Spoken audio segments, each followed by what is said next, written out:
Without further ado, I want to welcome Ed Young here to talk more about one of the creative projects we've had thus far, a great collaborator for the NEAR ecosystem. Please help me in welcoming Ed. Hello. Thank you, everyone. So I was so nervous because I had to fit into 15 minutes. And I talk a lot sometimes, so forgive me. It is an honor to be here at NearCon. I can't tell you how excited I am. And just from seeing Ilya earlier, Satori, I have to follow them.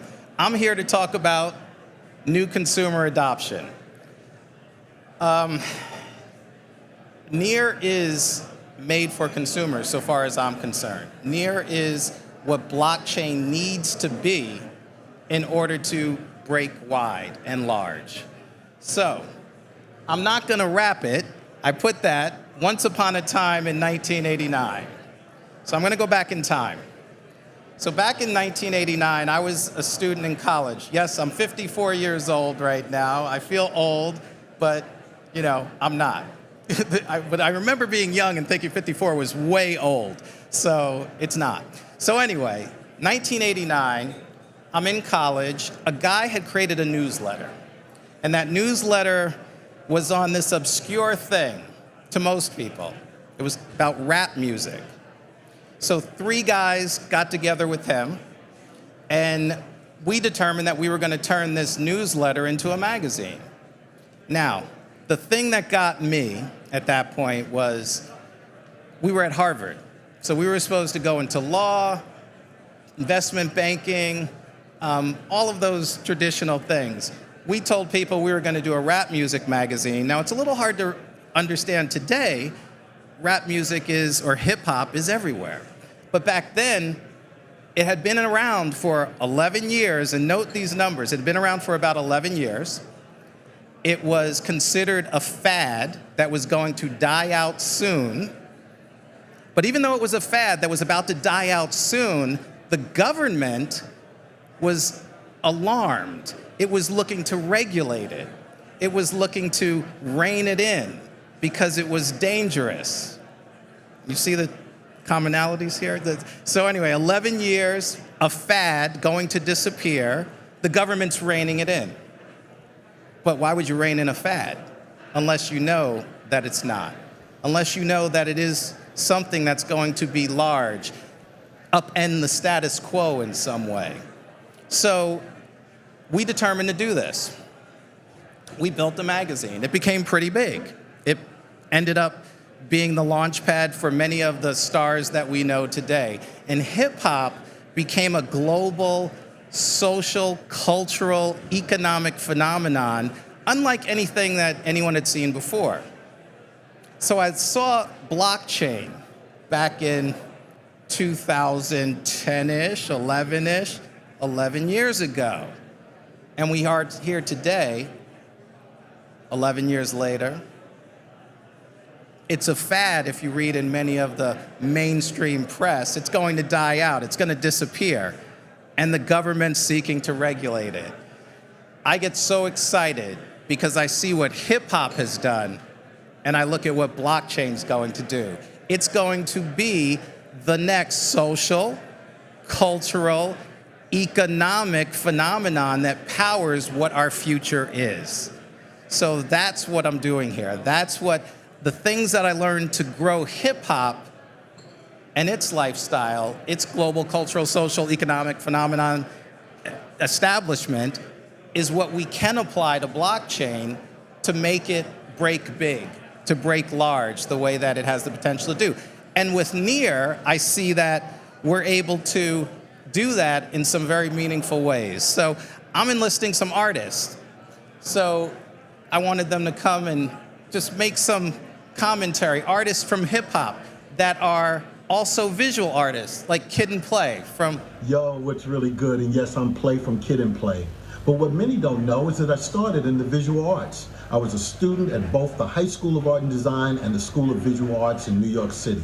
So when I see NFTs and the blockchain and how these new technologies allow me to connect directly with my audience with music and especially my art and more, I see the future the way I imagined and hoped it would be.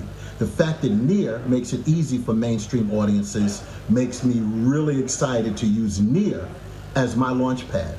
So let's go. So that's Play from Kid and Play. If you know the kick step thing, I can't do it. And I don't have Kid here to do it with me. So anyway, but then there's some other artists, Naughty by Nature, Vinrock. He's building out metaverse projects and different things. So he wanted to drop by and say, Hey, what's up, my good people? This is your boy, Uncle Vinrock from the legendary Grammy Award-winning group, Naughty by Nature. I'm also representing Illtown Sluggers. You'll learn a lot about that coming up ASAP. Well, listen, I'm excited to learn that the Near Protocol has built its NFT standards for artists like me, man. Meaning the royalties live where they should be, and that's on the blockchain, not on one specific marketplace. To me, it shows that Near gets it, and I can't wait to add Near to our crypto and metaverse offerings. Oh man, wait till you see what we bring to the table. But once again, this is Uncle Vinrock signing off for Naughty by Nature and Illtown Sluggers. You know what? I'm Naughty by Nature, and you are too. Enjoy, people. but it's beyond just hip hop. How do we get blockchain to become a part of people's lives? And so one of the things that I've been looking at and working on is how do you insinuate it into, in a positive way, what people are already doing, what people have goodwill and good feelings about. And so I enlisted Comic Relief along with Satori, and well, let me show you. Hi, I'm Allison Moore. I'm the CEO of Comic Relief here in the U.S. At Comic Relief, we're on an exciting new journey. We're embracing new technology and finding ways to leverage its power to fuel our impactful Red Nose Day campaign. We truly believe new technologies and platforms can help us achieve our goals, particularly when they're thoughtfully used. So for us, it's super important to find innovative ways to reach more people, compelling them to open their eyes to some of the most pressing issues of today, and then providing frictionless ways to give, all happening at scale. So that's why we're super excited for this initiative, expanding the ways that fundraising can happen by enlisting Satori and Ed to bring a Comic Relief fundraising call to action, utilizing the power of blockchain and NFTs. This is a pretty breakthrough idea for us. We're leveraging the benefits of Near, a carbon-neutral blockchain, and a truly mainstream consumer-friendly platform. These are two issues that were important to us as we made this decision. Because we think together, with all of this combined, we can further our vision of a just world free from poverty. We look forward to bringing you this exciting new initiative in the first half of 2022, and can't wait to bring NFTs, a little fun of course, and a whole lot of fundraising to everyone, all to do a little good in the world. Because we think it's about time, don't you? We'll see you then.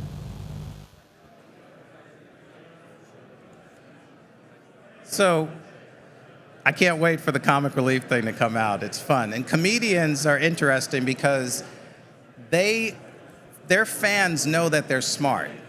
And so they're used to sell things like insurance, banking, stuff like that. And the reason is there's that kind of trust from their audience. And so we're going to leverage that in order for introducing the complicated thing that is crypto to the mainstream. So there's a vast sea of people about to be onboarded to crypto through charitable means in their minds, but they're being onboarded without necessarily realizing and getting past the hard part. So there are other things, initiatives that we're doing. Fineart.hiphop. That is the higher level, higher cost things in hip hop art and collectibles. The provenance, the authentication is going to be handled on Near. So there will be NFTs that track that. The other one, we look at blockchain and the decentralized nature, which is the democratic underpinnings of blockchain. So much of our politics is so toxic right now. We're bringing NFTs to the political realm in a way that is not the toxic nature, but just explaining and leveraging NFT technology for politicians to use in a way that is engaging of their supporters. But I started off with NEAR with NFT.hiphop, and what I wanted to bring to this NEARCon, I got the executive director of the Universal Hip Hop Museum to actually come out to Lisbon in person, and he's right here, Rocky Buchanan. I wanted to stand up, Rocky.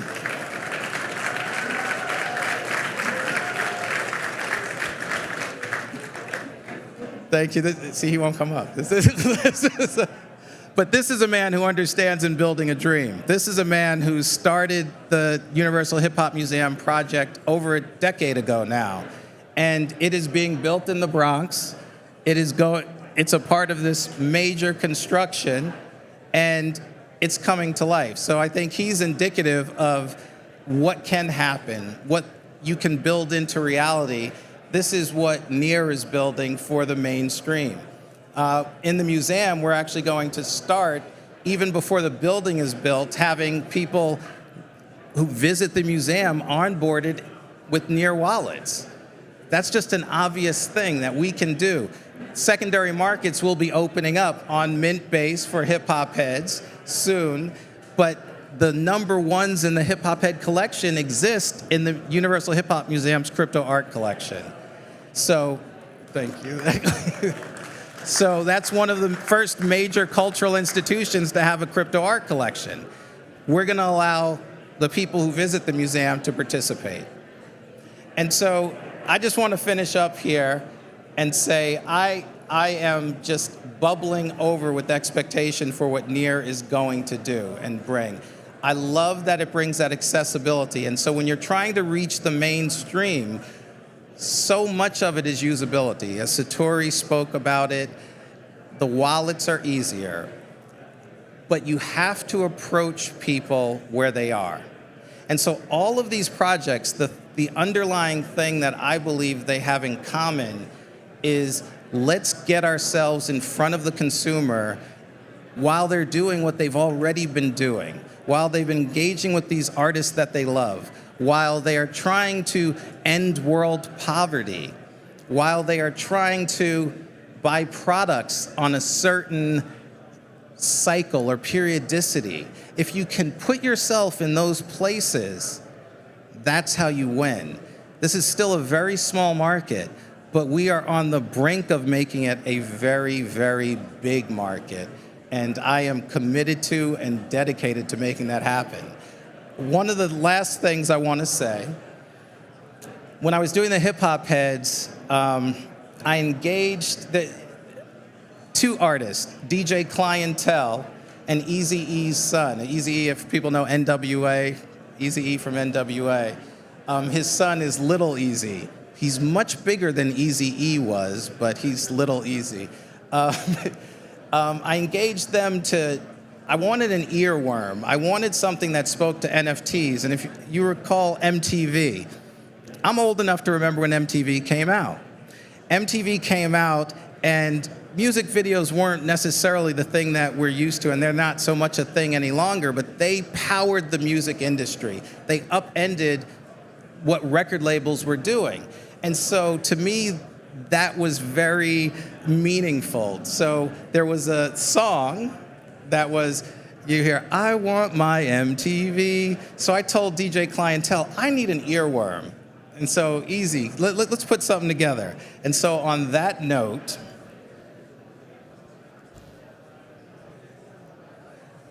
is it playing? DJ Clientele.